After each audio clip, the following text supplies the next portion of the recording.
Dr. Li and the Crown-Wearing Virus. Once upon a time, there was a very good doctor in China. His name was Dr. Li Wenliang, and he was an eye doctor. Every day, Dr. Li went to work at the hospital in a city called Wuhan to treat his patients. He saw patients with all kinds of issues. Some needed glasses so they could see from afar. Others needed them to see things up close. And some elderly patients needed small operations so that they could just see better. Dr. Li loved his job and took care of all his patients with joy. One day, however, he noticed something strange. He observed that instead of having many different problems, his patients all seemed to be suffering from the same illness. It appeared to be a terrible cold, like the flu, but was unlike any other flu that Dr. Li had treated in the past. The doctor immediately sent a message to his colleagues to warn them that this strange flu was going around and tell them that, though he didn't know exactly what it was, it appeared to be very contagious because he had already seen 7 patients with it. The following day, police officers went and knocked on the doctor's door. They told him he had to stop sending messages or else they would arrest him and put him in prison.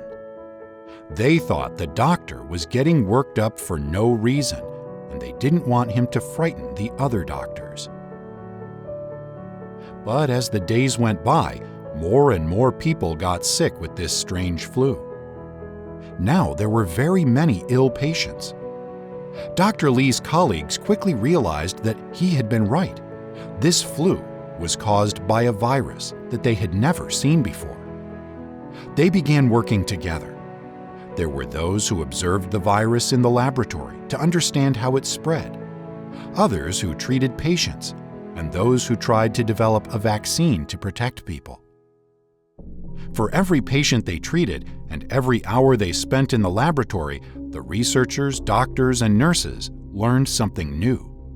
They discovered that it was a virus that was part of a family called the coronavirus, a type of virus that when you looked at it under a microscope appeared to have a crown on its head. Corona is another word for crown. The police apologized to Dr. Li, but unfortunately, it was too late. The doctor had fallen ill and died a few days later. The doctors discovered that the virus came from an animal, possibly a bat or a snake, but they couldn't be sure. It wasn't easy to know for certain because the virus couldn't be questioned. Normally, viruses found in animals don't make humans sick, but this was a new virus, and a lot of research would have to be done to understand its behavior. In the meantime, though, they had to find a way to protect as many people as possible from getting sick. The researchers discovered something important.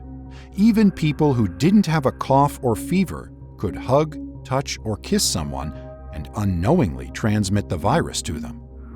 They discovered that when a person coughed or sneezed and a few tiny drops of saliva landed on a door handle or an elevator button, someone who then touched that same handle or button even hours later could get infected with the virus.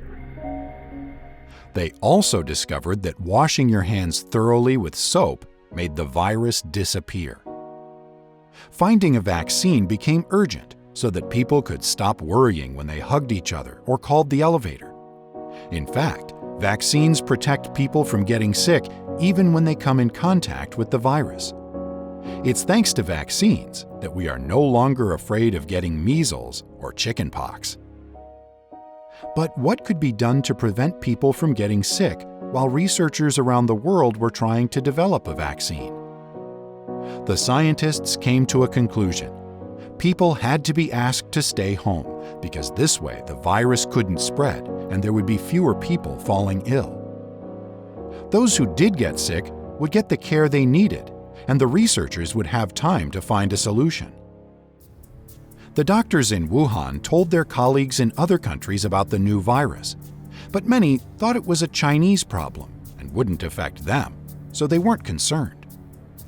But in a few days' time, the virus arrived in Italy, France, the United States, Spain, Germany.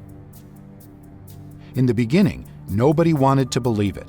Just like the police officers from Wuhan had done, the other governments around the world also refused to listen to the scientists. "It's not a big deal," they said. But sick people kept coming into the hospital, and soon there would be no more beds left to put them in. Shortly after, other countries around the world also started telling people to stay home and that children were no longer allowed to go to school. "How long will this last?" the children asked. But the adults didn't know.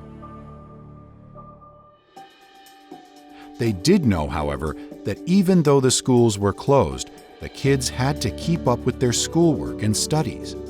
This is because it would take many doctors like Dr. Lee, many teachers, many scientists, and many researchers for people to once again hug each other and take the elevator together without having to worry about a thing.